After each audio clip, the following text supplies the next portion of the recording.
Muy buenas, hoy vamos a meternos de lleno en la historia de un álbum que fue una auténtica rebelión.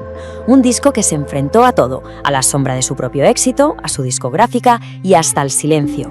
Hablamos, como no, de No Need to Argue de The Cranberries. Y para desgranar esta historia nos hemos basado en el trabajo espectacular del blog La Playlist del Yello. Muchísimas gracias por una guía tan currada. Venga, al lío. La pregunta del millón, la que lo empieza todo, es esta.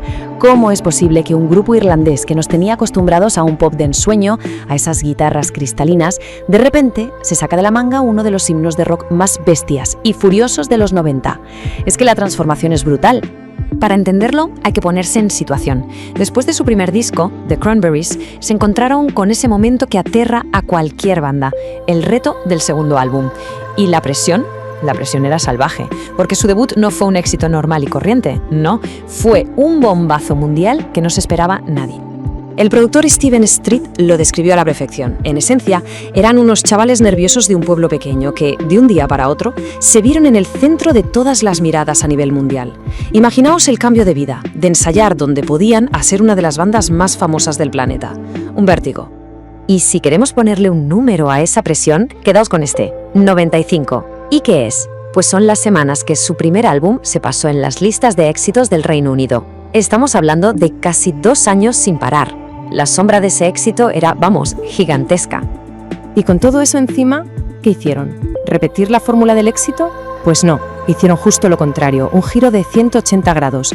Pasaron de esas guitarras casi etéreas de Linger y Dreams a un sonido crudo con la distorsión a tope y una rabia que se podía tocar. Se subieron a la ola del grunge porque era el sonido perfecto, el lenguaje de la época para canalizar toda esa emoción. Y todo eso tenía un nombre, Zombie. Y con esto llegamos al corazón del álbum. Zombie no es solo una canción, es el epicentro de todo. Un tema tan potente como polémico. Y lo más fuerte es que este himno que lo cambió todo para ellos estuvo a punto de quedarse guardado en un cajón para siempre. La historia de cómo nació es clave. Dolores O'Riordan la escribió en el 93, en plena gira, totalmente destrozada por el atentado de Warrington, donde murieron 2 niños. Empezó como una idea en acústico, muy íntima, pero la banda entera la convirtió en un monstruo de rock. Para cuando salió como single en septiembre del 94, ya era toda una declaración de intenciones. Y es súper importante entender el mensaje con las palabras de la propia Dolores. La canción no era una declaración política a favor de un bando, era un grito humanitario contra la violencia. Cuando cantaba eso de no soy yo, no es mi familia, lo que decía era la gente normal de Irlanda no tiene nada que ver con la locura de unos pocos. Es que es la definición del libro de lo que es una canción protesta. No nace de una ideología, sino de una reacción de las tripas, una respuesta humana ante una tragedia sin sentido como es la muerte de 2 críos.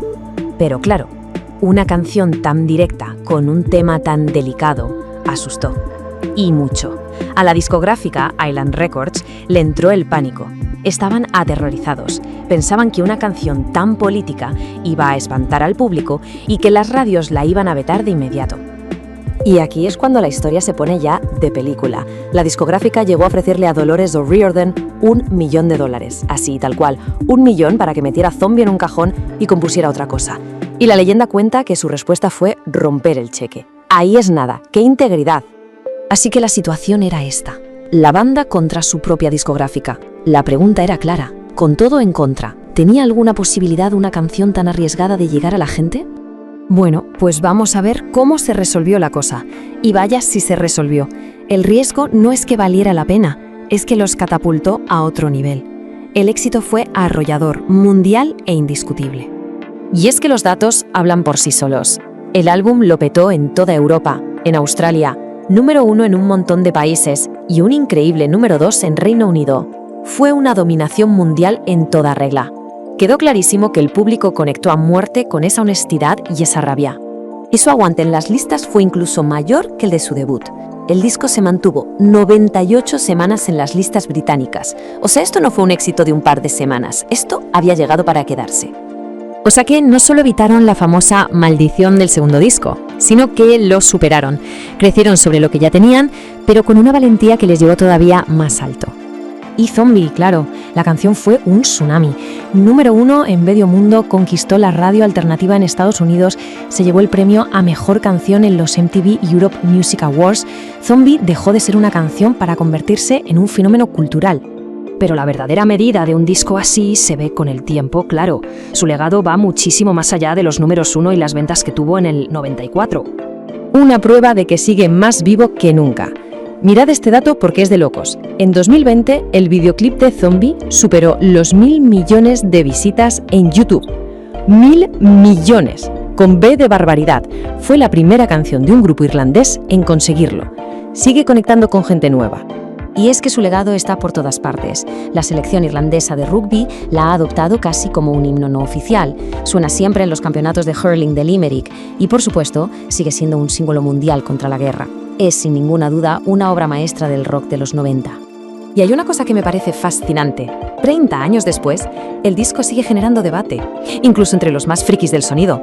La gente discute sobre qué versión suena mejor, si el CD original del 94 con esos graves más potentes y un sonido más cálido, o las versiones de ahora de streaming que son más nítidas pero con menos rango dinámico. El disco sigue vivito y coleando. Pero de todo su legado, quizá el más importante, el más conmovedor, es este. Las palabras de Colin Parry, el padre de Tim, uno de los niños que murieron en el atentado. Dijo que leer esa letra, escrita por una banda irlandesa de una forma tan rotunda, fue algo muy, muy poderoso. Es que cierra el círculo de una forma increíblemente humana. Y todo esto nos lleva a la pregunta final.